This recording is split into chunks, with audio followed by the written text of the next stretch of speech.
I'm Joe Catalano with an AM Quincy news update for Tuesday, January 2nd. At Quincy's American Legion Morissette Post 294 on Liberty Street, they're raising the flag on a new year and a new millionaire. The winning ticket in the lottery's New Year's Day Mass Millionaires Holiday Raffle was sold there. And George Bouchard, a commander of the post, says he is the big winner. Bouchard is the Graves Registration Officer for the City of Quincy's Veterans Services Department.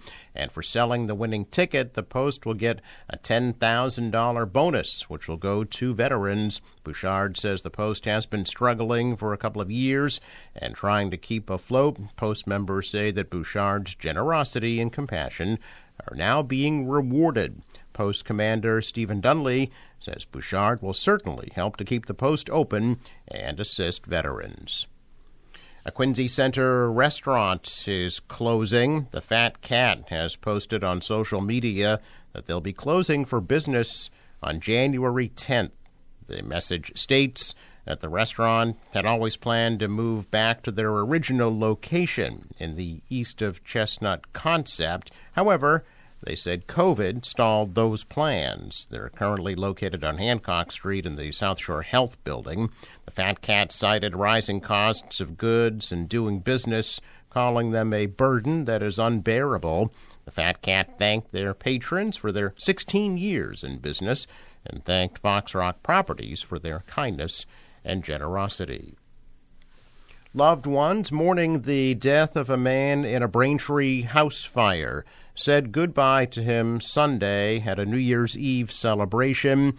Those who knew 85-year-old John Sullivan of Braintree made sure that the night at the Cottage Bar in Weymouth would be just how he would want it. Those who were packed into the bar Sunday night didn't expect to ring in the new year like that. A passerby reported the fire at Sullivan's home on Hobart Avenue about 4 a.m. last Saturday. Sullivan was pronounced dead at the scene. Braintree's fire chief expressed his condolences to the victim's family and loved ones.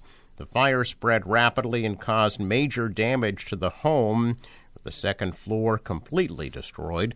There were no functioning smoke detectors in the home. It took firefighters almost an hour to bring the blaze under control. The fire is not considered suspicious.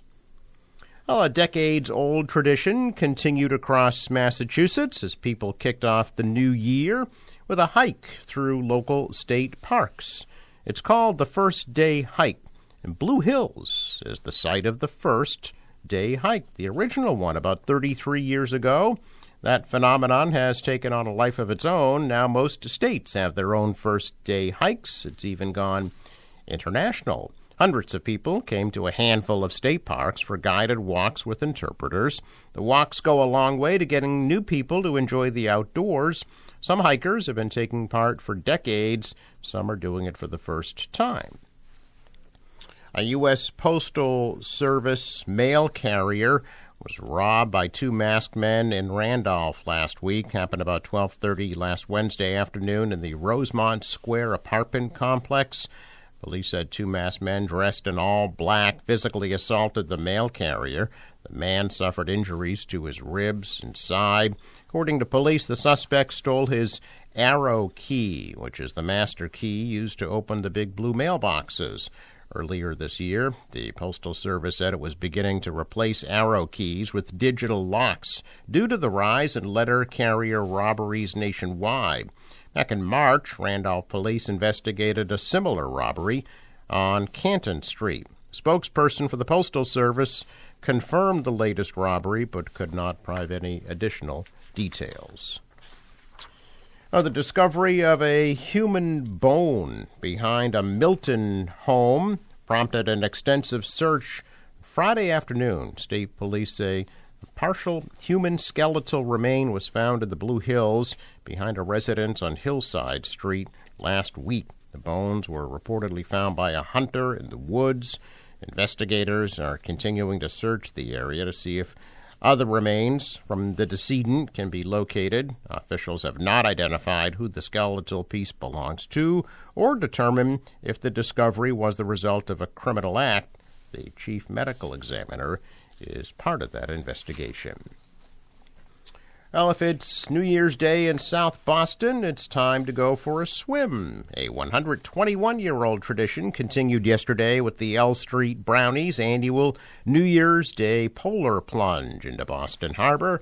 Several wore costumes as they ran into the chilly water about 10 a.m. The air temperature was about 33 degrees, the water about 44. The L Street Brownies claim to be the oldest polar bear club in America. Check of business news. Stocks are opening the new year down. The Dow lost 20 points. NASDAQ dropping 83. S&P fell 13. Asian markets also lower. The dollar rose. The euro fell. Oil at $73 a barrel. Sports. The Bruins are at Columbus, take on the Blue Jackets at 7 o'clock. Celtics are in Oklahoma to take on the Thunder at 8. Forecast from the National Weather Service today. Sunny, high 40 degrees, clear and cold tonight, lows in the upper 20s. Tomorrow, partly sunny, high 43. Thursday, some clouds and sun, high 40, sunny 35 for Friday. For the boater, waves about 2 feet, west wind 5 to 10 knots, high tide 3:37 this afternoon. Sunrise 7:12, set at 4:22. I'm Joe Catalano with an AM Quincy news update. Tuesday, January 2nd.